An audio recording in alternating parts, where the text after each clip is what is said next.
आप सभी बंधुओं को प्रणाम।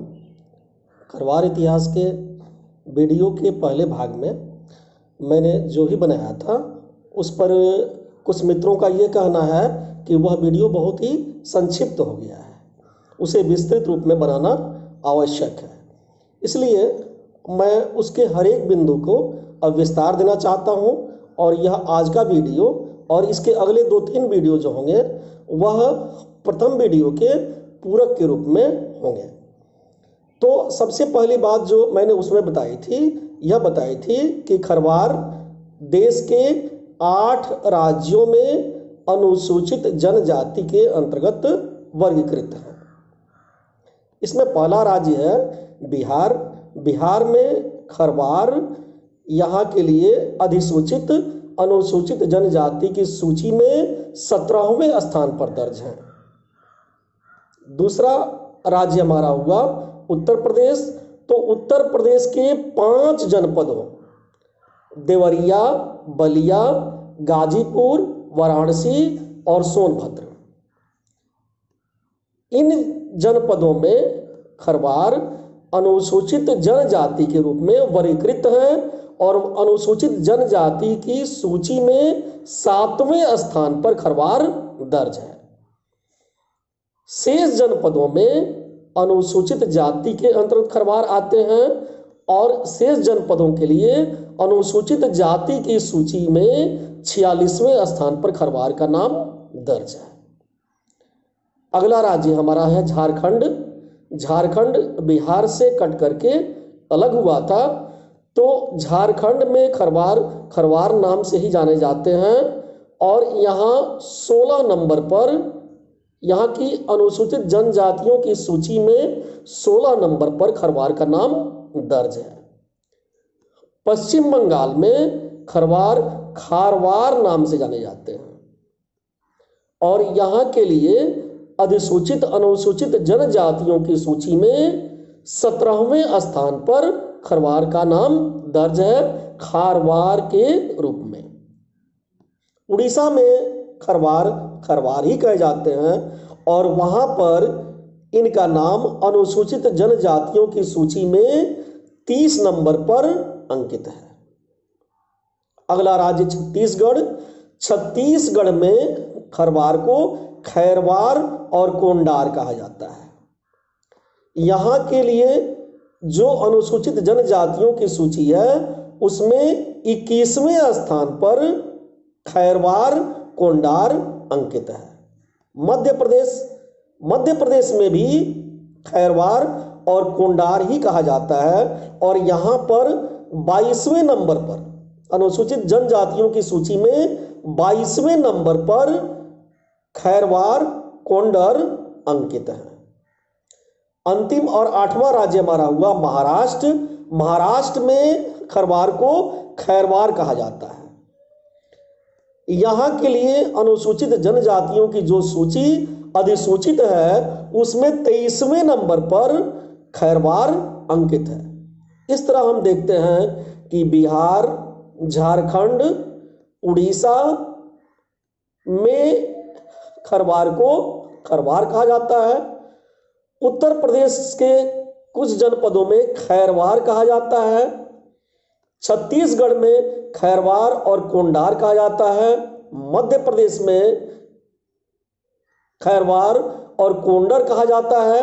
महाराष्ट्र में इनको खैरवार कहा जाता है और पश्चिम बंगाल में खारवार कहा जाता है। अब कुछ लोगों ने यह प्रश्न उठाया है कि आखिर खरवार को खरवार नाम क्यों मिला, कैसे मिला? तो इसके लिए हमें फिर जाना पड़ेगा इतिहास में कि खरवार को खरवार नाम क्यों मिला। खरवार नाम के पीछे 2 तरह की बातें आती हैं। एक तो इनकी उत्पत्ति जिससे हुई उसके नाम पर और दूसरा कि उत्पत्ति का स्थान क्या है उसके नाम पर और तीसरा चीज एक और आता है कि इनका व्यवसाय क्या है उसके नाम पर। तो उत्पत्ति के आधार पर अगर देखा जाए तो करुष की संतान, मैंने बताया था कि मनु वैवस्वत के 6ठे पुत्र थे करुष और उनसे खरवारों की उत्पत्ति समझी जाती है।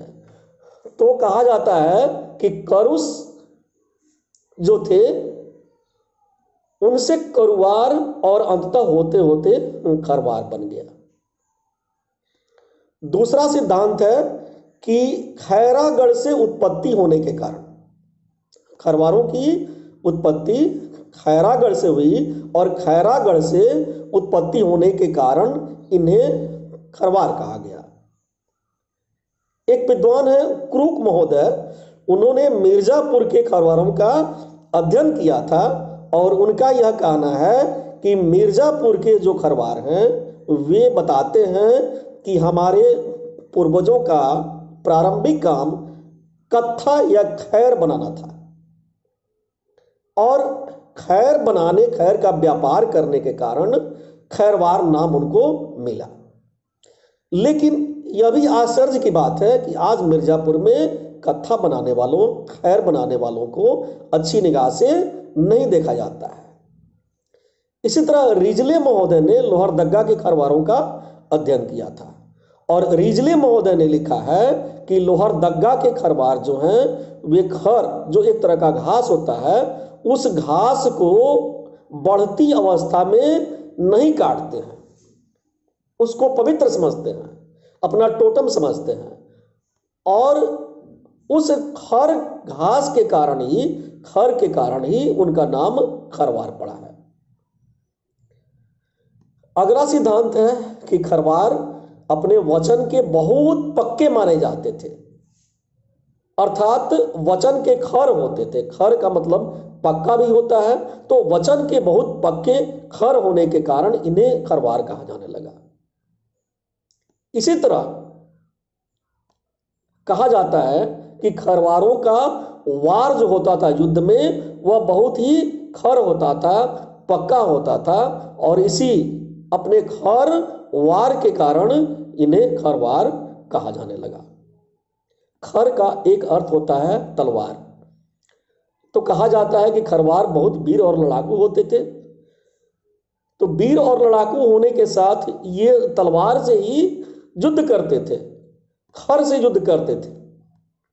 इसीलिए खर से युद्ध करने के कारण, तलवार से युद्ध करने के कारण इन्हें खरवार कहा गया।